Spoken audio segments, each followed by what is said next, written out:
One of my visions, and this started as I was standing for election for the ALA presidency, is that the different types of libraries will come together with their friends groups, with their boards of trustees, and with community leaders to really begin to imagine not only how can we strengthen the distinctive institutions, but also how is it that we can discover ways to collaborate across those institutions. And part of my thinking has been influenced by the privilege I had to do some work in Australia in the 1980s and the 1990s. And in that country, the kind of divisions that we've seen in this country across type of libraries do not happen, or does not happen. And what we're also seeing in today's world as we're struggling to have the kind of resources that are needed to support library services and programs, and particularly the innovations that seem to continue to come out of the best thinking of the staffs who work in our libraries. We really need to find new ways of not just acquiring resources, but sharing resources. So when I was invited to be part of this program, I jumped at the chance because in a way, it's helping me to fulfill an aspiration I've had for some time, and that is to help people in the different settings come together to discover new ways of sharing those resources and really collaborating to deepen the support that is there for our communities. I appreciated Kevin making that point about the importance of libraries in a democratic society. And when I was ALA president, I had encounter after encounter with leaders from other sectors and other fields who would say to me, "You are so privileged to be in the library community because at least in my town, the library is the one place that welcomes people across the age spectrum, but also across the socioeconomic spectrum." And Peter Block is one of the people who is most articulate on this, an individual who has been doing work in community engagement for some period of time. So I think here on Martha's Vineyard, there is a rich opportunity to really strengthen the collaboration, but in doing so, to also strengthen the capacity of the individual libraries that are represented here. And as I've said to Kevin, I really hope this story gets told because I think there's a potential for a model to arise out of the work that you're doing. So I want to start with a little bit more information about one of the activities that Kevin mentioned in my introduction. About 6 years ago, the Aspen Institute began conversations with the Bill and Melinda Gates Foundation. I believe while it wasn't announced to the library community, there was some thinking going on at the Gates Foundation that they might move to a point where they would wind down what turned out to be a 20-year support for public libraries in this country. And they ended up giving a grant to the Aspen Institute for Aspen to use its usual model, which is one in which they bring individuals from a variety of different sectors together to address a big challenge in society. And the big challenge that the group that convened in August of 2013 was addressing was, how is it that we can ensure a vital future for our public libraries? And it was public libraries because that is the segment of our field that the Gates Foundation has been giving money to. Even in the report that came out in the fall of 2014, the head of the Global Libraries Program at at Gates, and Charlie Firestone, who heads the Communications and Society Program at the Aspen Institute, they were saying this work can apply in other types of libraries. But that work in identifying a future for, and I'm now going to say, libraries, focused in 4 key strategic areas. The first of which is the importance of each library aligning its plans, its programs, its services with the goals of the community that it serves. And many libraries are doing that, and I have seen evidence here on the Vineyard of that work happening here. The second one is continuing to provide access to information and content in all formats. And this is an area that many libraries struggle with because the devices as well as the formats continue to change, and it's really hard, almost impossible to stay ahead, but it's really hard to keep up with those changes. The third one, and the one that I think is most apt for our work here today, is to ensure sustainability of these libraries. And the reason I'm making a connection between that strategy and our work today is I believe one of the best ways for us to ensure this sustainability is to explore more ways for us to collaborate and to share resources. And when I say share resources, I'm thinking well beyond the dollars that might be available in budgets. The fourth one is to cultivate leadership. And I believe from the interactions I've had here with library leaders that you already on the Vineyard have individuals who are providing leadership and are positioned and may already be doing work where they're helping to cultivate leadership in our communities. That report from the Aspen Institute was picked up across the country and is being used in a variety of different ways to ensure that there is a role for the library in community engagement. It's being used in strategic planning efforts. It's also being used as a source of information for how the libraries can prepare to effectively lead conversations in their communities about some of the challenging issues that they're facing. There's a system now in New Jersey that's getting ready to host a series of conversations across the state on racial issues and what it means to live in a world where there are people who believe there's such a thing as alternative facts. And those kinds of conversations are challenging, but it's librarians who are stepping up to that challenge and leading those conversations.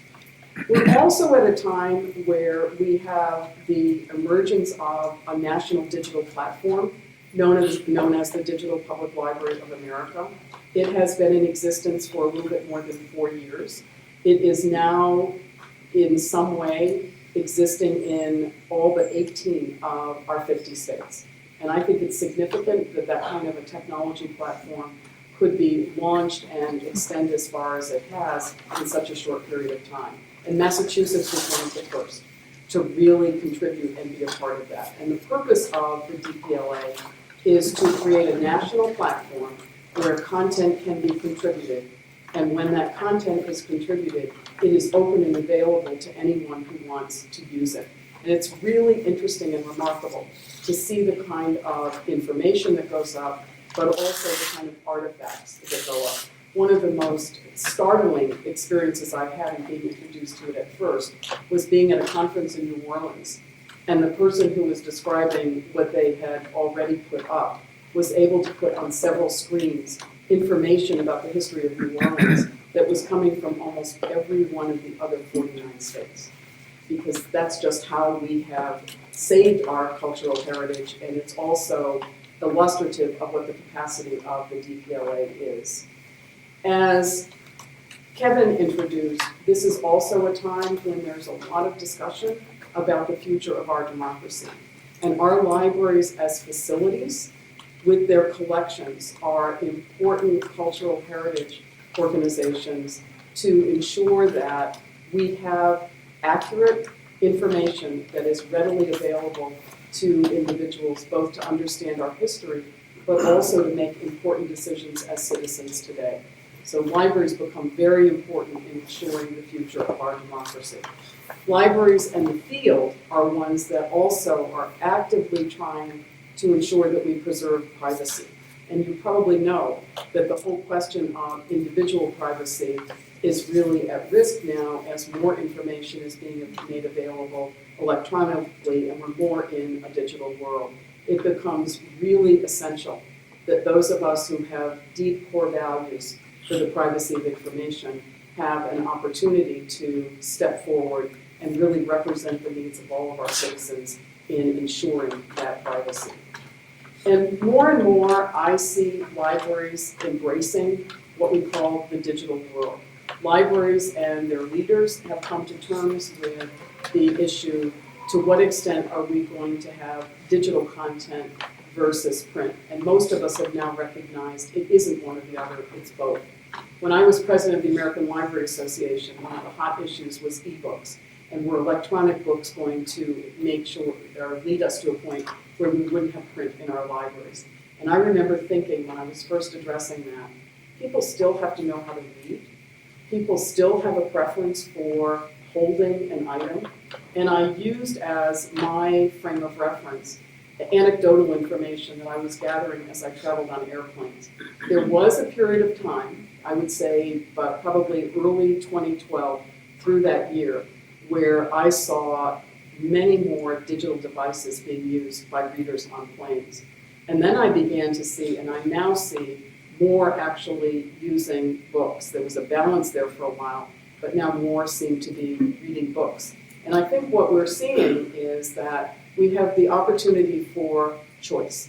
And it's really incumbent upon libraries to support that choice.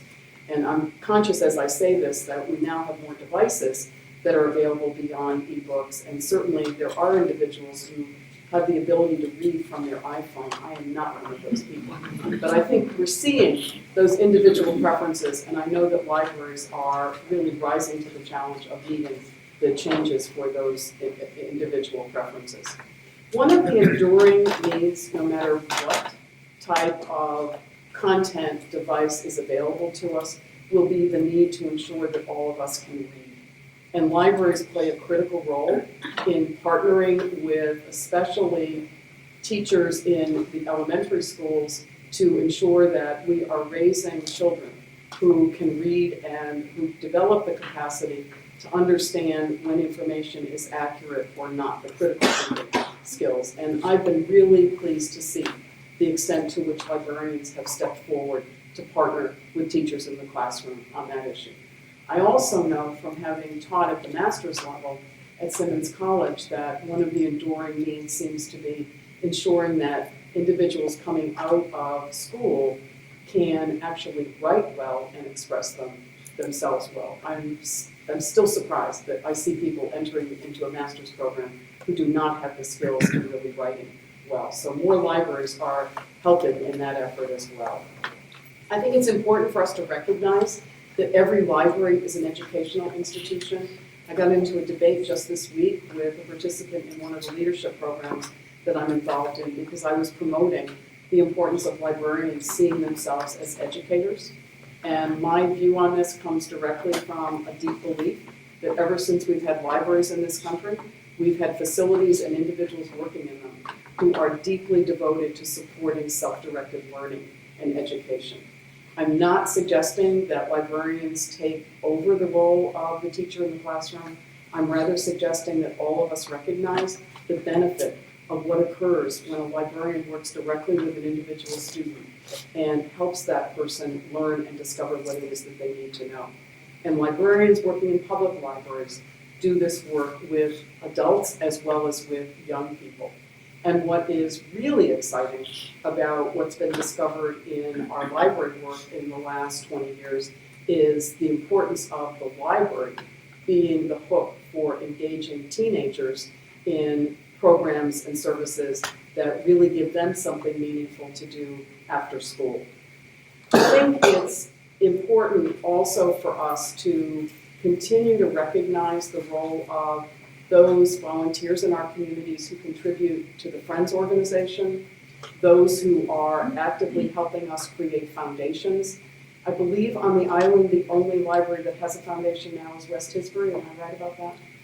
I think Bedford doesn't have the town still have a. Does Edgartown have one? But foundations become another way for our community leaders to be involved in helping the libraries reach their potential and really serve the community in the best way possible.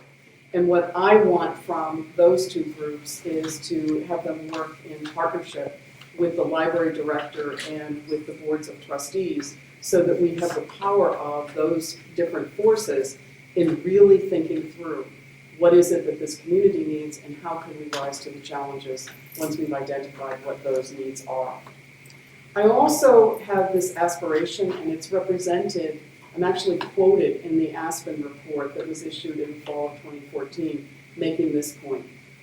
As I thought about the future for libraries and was influenced by the potential of the Digital Public Library of America, and John Palfrey, who was one of the founders of that organization and is the author of a book called Bibliotech, his concept of the human network of librarians, I began to see the possibility that we could form a national network where the keynote in every state would be the state library agency.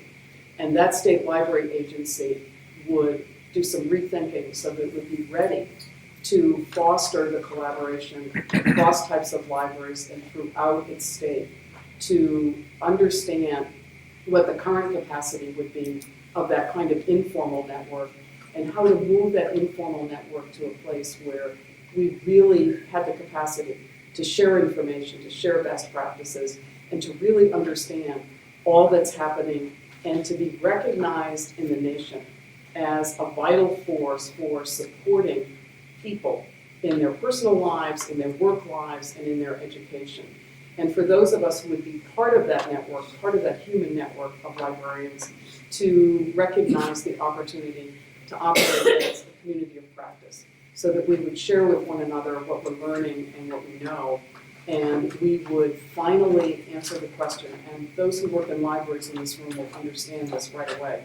We'll finally answer the question, how do we ensure that our policymakers and our community leaders really understand what this library means in this community? Because that's one of the more serious challenges, is we do have people in public life who easily will say, now that we have Google, or as Greta Van Susteren said in November of last year, now that every student coming into an undergraduate school has a personal device, we don't need the library anymore.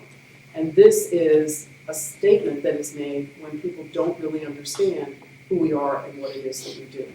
And this is something I worry about, because there's a lot of effort now going into answering the question, what will work be like as we have more opportunities for the application of artificial intelligence and machine learning?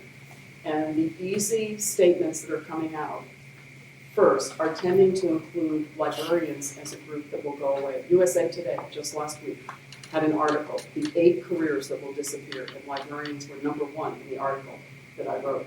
And I believe that's happening because there is a lack of understanding about what it is that we do and the importance of our libraries in our communities. And so I think it's really important that we find ways to work together so that we can tell those stories and be really understood for the difference that is made in the lives of our citizens on a regular basis. So I'm going to cover one last thing, and then I'm going to pause to see if there are comments or questions from you at this point. And the one last thing that I want to cover is the importance of all of us and our community leaders, our community members, and our policymakers recognizing that every library that exists today as a physical place is a community resource. Some call it a community asset. The term community anchor has also been used to refer to this. But I'm standing here in one of the best designed, most open school libraries that I've had the privilege of being in. There are libraries today that would wish they could stand where I'm standing, people could stand where I'm standing and see all the way to the back. You have that capability here. I said to Kevin, there's a door here that says Special Collections and Archives. I'm used to seeing that in a college or a university library. I've never seen it in a school library. So this is a facility that Martha's Vineyard's education system has created and supported over time. All of the public library buildings here on Martha's Vineyard are buildings that are symbols to people of this is a place where you can come.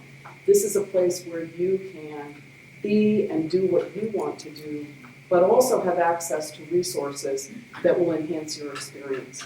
And librarians and the staff who work with them are continuing to ask the question, how do we enrich the experience of the people who we serve, but also how do we do that by introducing them to new ways of working, playing, thinking, and what is it that we can do to really engage people in the community life.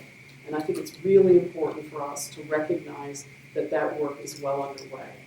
One of the things those of us in our field tend to underplay is the fact that we adapt to the changes. We adapt sometimes more slowly than we would like, but we do adapt, and we do stay in tune with what's changing in those communities. So